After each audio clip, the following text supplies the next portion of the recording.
Despite their name, fallen heroes are often more a category of villain than they are hero. They're often already evil at the time we meet them as antagonists in our story, thematically more important as a commentary on our hero's story than as a character on their own journey, right? But they're one of my favorite tropes. You've probably got one in your head right now. Let me know who it is down in the comments. By the way, I forget to promote it, but Patreon is fundamental to how my channel works, how I'm able to keep doing what I'm doing. If you like this sort of educational content, it means a lot for you to go check it out. There's also the Discord, which is open to everyone, patron or not. So come join the community, and I apologize if you hear construction noises in this video. Okay, so in Percy Jackson the Olympians, Luke Castellan is this recurring fallen hero antagonist throughout the books and is a reflection of Percy in many ways. Like, both of them are sons of powerful gods, they both feel betrayed and abandoned by their godly parents, both have experienced loss and injustice because of it, both yearn for a change in this unjust, neglectful system of haha, love you kid, but I'm out to buy some milk. They're both social reformers in their own ways, and both exemplify many traits of the traditional hero. But where Luke channels that rage and injustice into trying to burn Mount Olympus to the ground,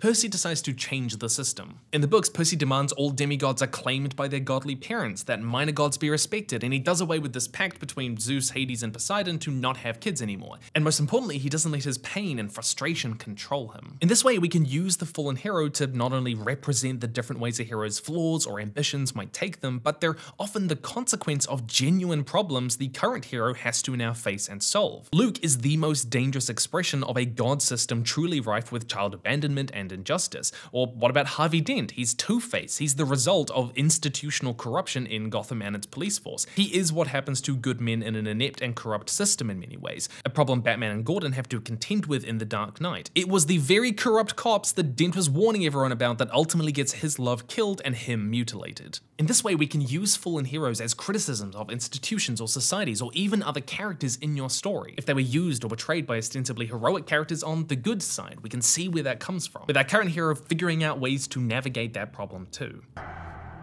You thought we could be decent men in an indecent time! This is why fallen heroes are so often heartbreaking, not just because they often do really have a right to be angry, but because they were genuinely screwed over by things outside of their control, by institutions or people who should have cared for them. It's that old line, a child will burn down a village just to feel its warmth. It's into this that fallen heroes often motivate or catalyze characters around them having a better understanding of their world, of certain people, of themselves, or even their powers, by representing the dangers and flaws of the institutions they exist in, often ones that they weren't aware of before and they now have to grapple with. When people feel like tiny cogs in a system, when they feel ignored, when they feel dehumanized, when they feel like there's no space for them, no hope, they can end up using that as a justification for doing wrong, that hey, the world disregarded me, so I will disregard it. This does not absolve them of their actions, but it does partly explain it. They reveal where the cracks are, often violently with evil acts. But if that is the place your fallen hero occupies, what does defeating them mean? You've got to reconcile with that. What does it mean for the problems they represented? So one of the main criticisms people have lodged against Legend of Korra is how Amon is the symbolic and real result of institutional problems with Bender and non-Bender inequality, right? So you've got a world with kind of two distinct classes of people, but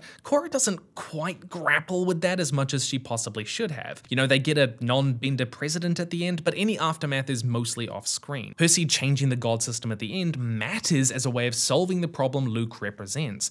Killing the orphan spurned by society does not solve the orphan problem, it just sweeps it under the proverbial narrative rug. But you can do more than that with a fallen hero. In The Dark Knight, all of our characters have to grapple with how far they're willing to go outside the law, into widespread civilian surveillance, into unlawful search and seizure, into breaking the moral laws we give ourselves. How much faith can you truly have in the law to protect you, like Harvey Dent did?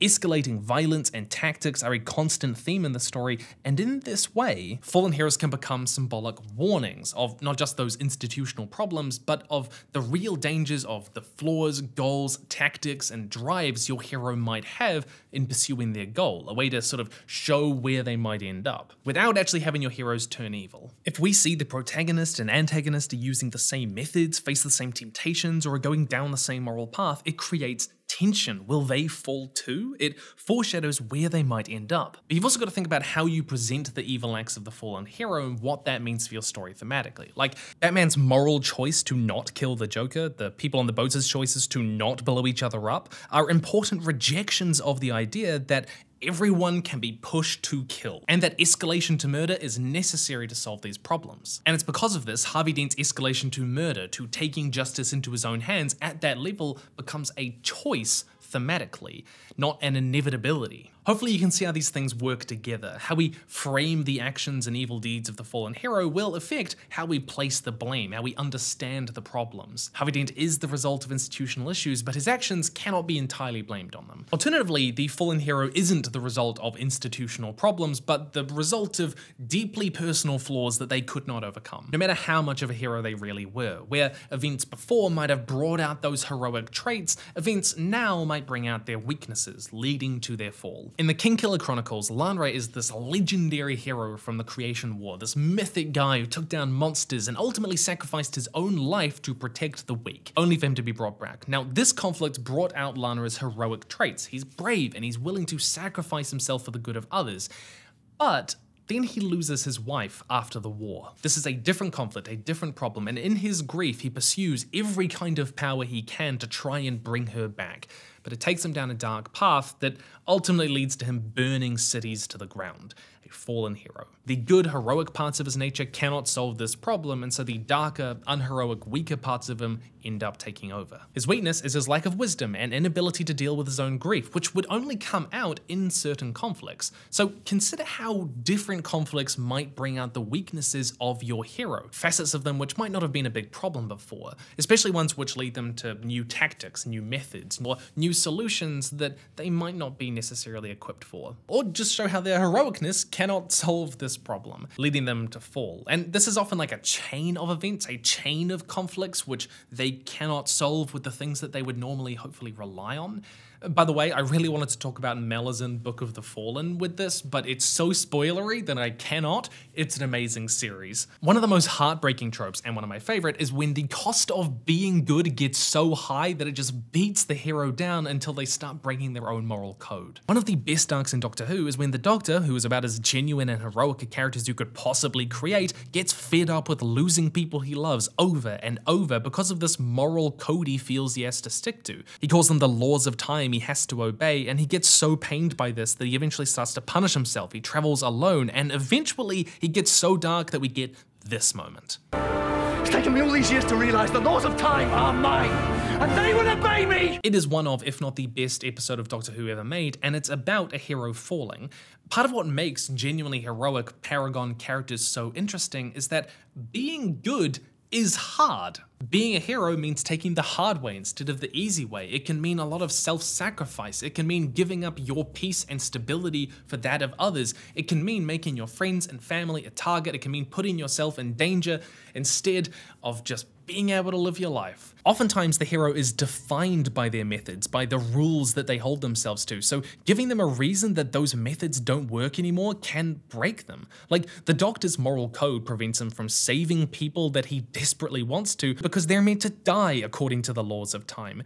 Being good means constantly putting his loved ones in danger, and he is fed up with it at this point. These stories are often less about the draw of evil than they are about the cost of being good, a cost that someone, no matter how good they are, might not be willing to pay. These stories are so often about how much our moral codes are worth, how far we can be pushed psychologically before we too crack, or even more than that, how we psychologically justify changing our moral code and where that line is for us to slip from hero to anti-hero to villain, not just in your characters, but where we actually think ourselves would end up, we as readers and audiences. Because people rarely think they're doing evil. They think they're defending loved ones, or they're getting justice, or they're just taking what they deserve. And sometimes the pressure to be a certain way, to be the perfect hero, can end up making people break. If you have to hide your flaws or suffer in silence, like people often expect the hero to, and it ultimately makes them crack. Heroes can be these mythological figures up there in the sky somewhere, right? But real people are not mythological figures.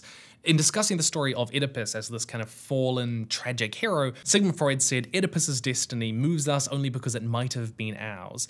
And fallen heroes do often feel forced into the circumstances they are, forced to do what they have to, even if that's just a way to absolve them of their own responsibility, right? But that's kind of what we do as humans, right? We too could be Oedipus. But all of this is why it so often feels cathartic to watch a hero fall, just as often as it is tragic, as terrible as that sounds to say. Like in Joker, Arthur starts out struggling with his mental health, with trying to be a good person in a broken world, because he truly believes being a good person will get him what he truly wants. The acceptance of others, some semblance of control, that inner turmoil is why we empathize with him. It's the core of the film, and we want him to find that acceptance, that relief, and then... What do you get? I don't think so. When you cross a mentally ill loner.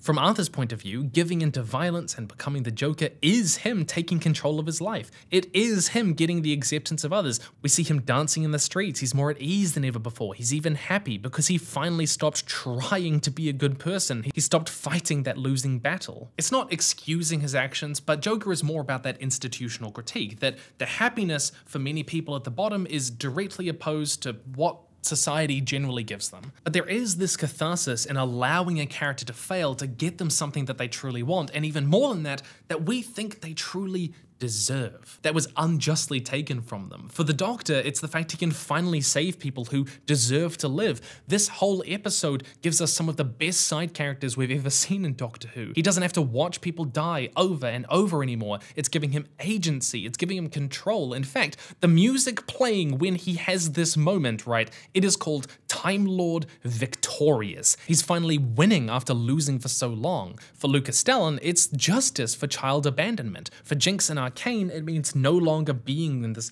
wretched conflict with herself over who she is, whether she's the Powder Vi wants her to be. She has changed too much, lost too much, and simply wants to be who she is now. These stories show us the pain of being good over and over, so this dark path, while tragic, it's still satisfying to see their inner conflicts resolved. To give them a degree of peace we feel they're owed. Conceptually, this is often because the strengths or nature of a character is at odds with their goals, or their weaknesses are perfectly set up to make them fall. The more tension between these things, the more cathartic it will be. And you can do this from the planning stage, right, and design your characters on that fundamental level. These stories don't just interrogate what it is to be good or bad, but why we do good. And if you challenge those reasons, then whether they're doing good or bad matters a lot less, because it's the reasons we empathize with. But these stories are often so painful as well because of that catharsis. The divergence between what we know they want, what they deserve, what they need, and what they're doing. If your protagonist finds themselves up against a fallen hero, especially one who wants the same things as them, love, acceptance,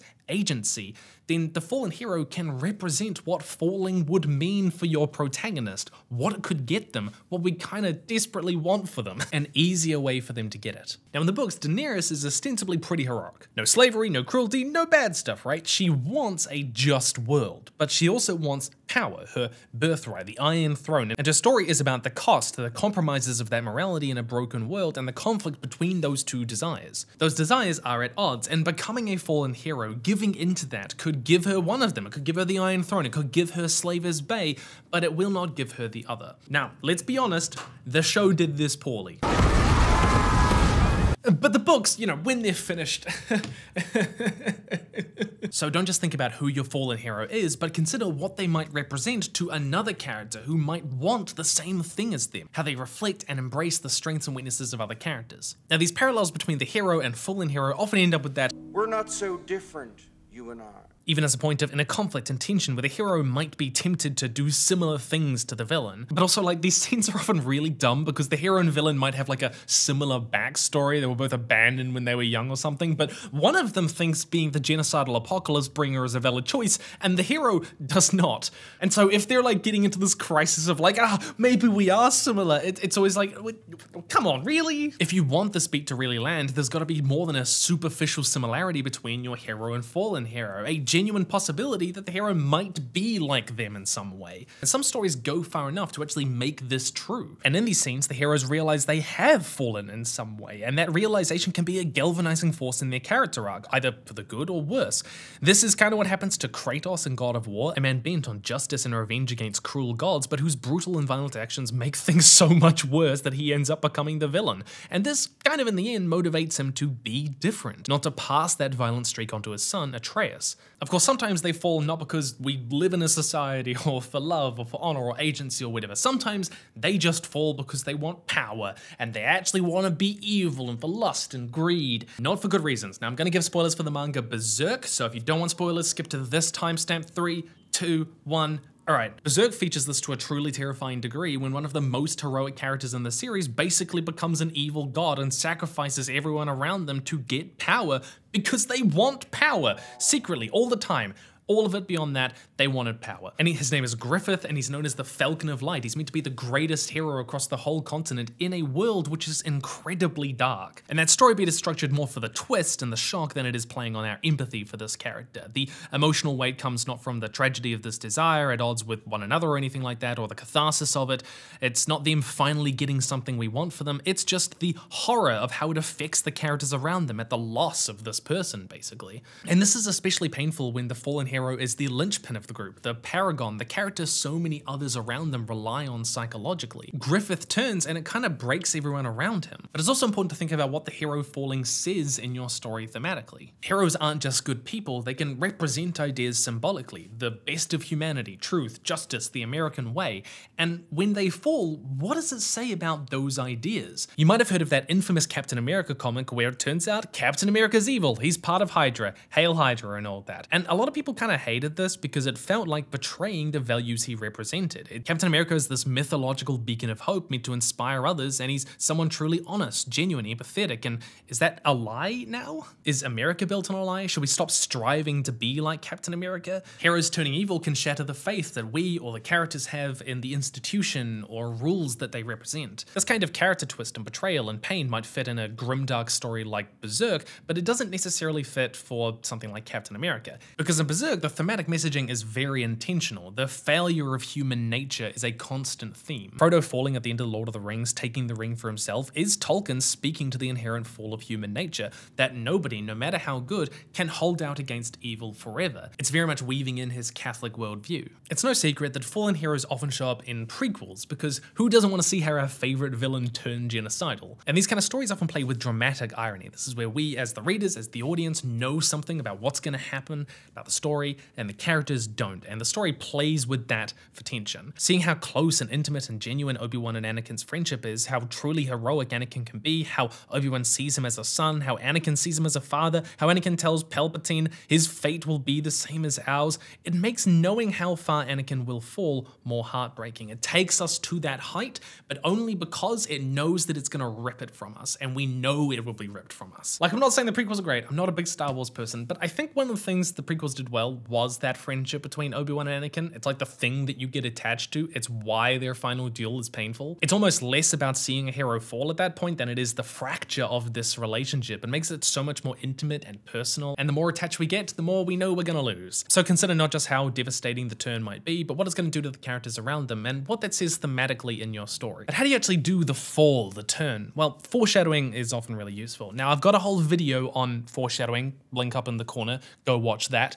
That goes into more detail, but one of the common ones you'll see is a pre-scene that I want to discuss. This is a scene before the fall which foreshadows the way in which they're going to fall or an action that they will take that will lead to it, allowing them to exhibit their flaws in a less important but definitely their way. In John Langan's The Fisherman, a fantastic modern cosmic horror novel by the way, Dan tragically loses his wife and child and turns to these old fishing myths as a kind of reprieve, a way to escape his misery. And early on in the story we learn about him still seeing their faces everywhere he looks. The truck's grill like a great set of chrome teeth grinning at him as it prepared to take a bite out of his life.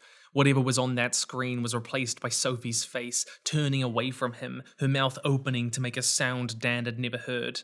This beat foreshadows his later tragic fall, where he starts to see his wife and child in the faces of these strange creatures from another world, creatures defined by their hideous teeth, who in turn try to devour him. His intense desire to see them again, altering how he perceives reality, coming up in a small way before a big, much more consequential way later on. And these pre-scenes don't have to be big, of course. It can just be them stealing something small, like whatever, or going a little bit too far at one point.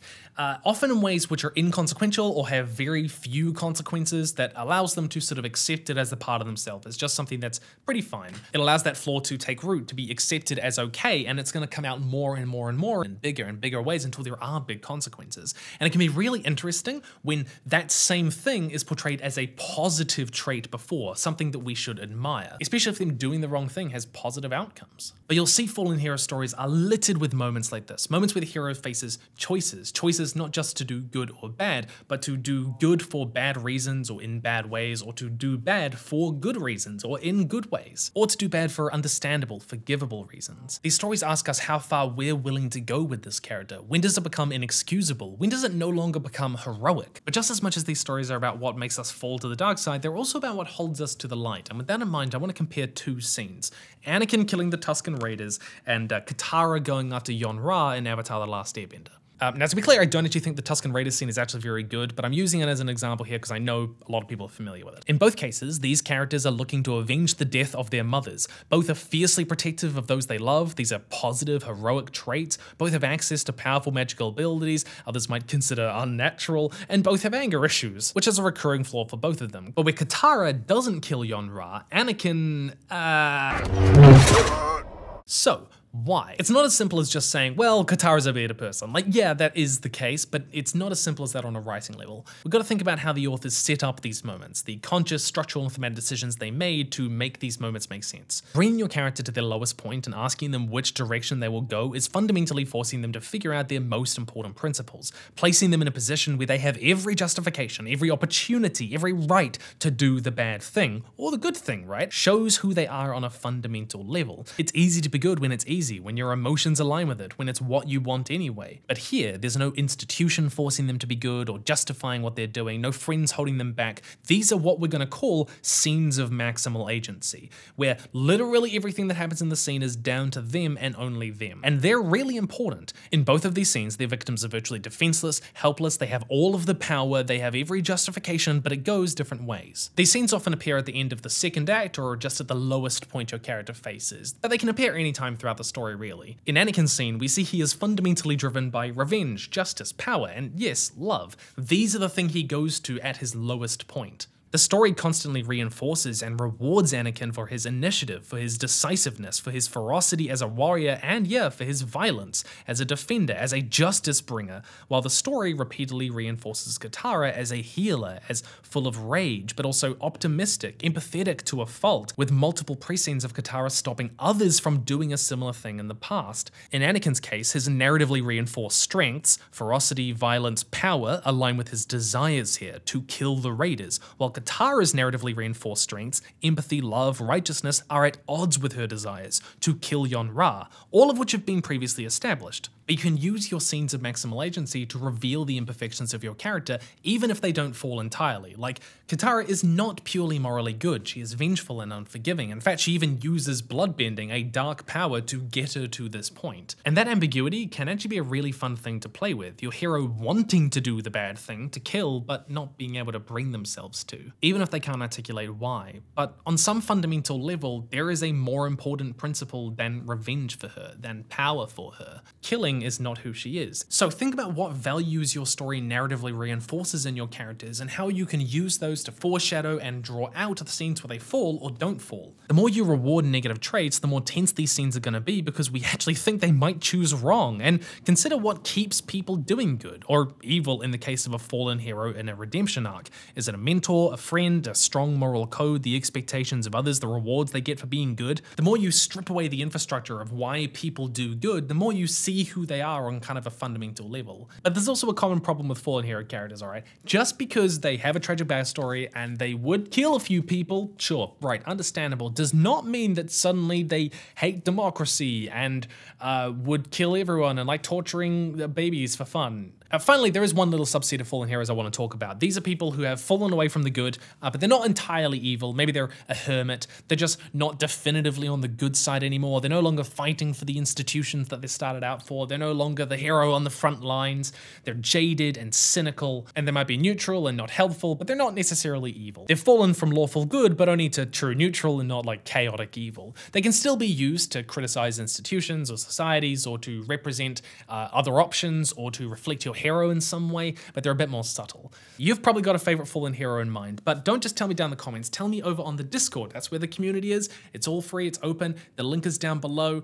Check it out, you're welcome, everyone is welcome there. And also, if you're up for it, go check out my Patreon, a couple bucks a month, it means a lot. It really does keep the channel afloat, it lets me make the content that I know you guys want to see.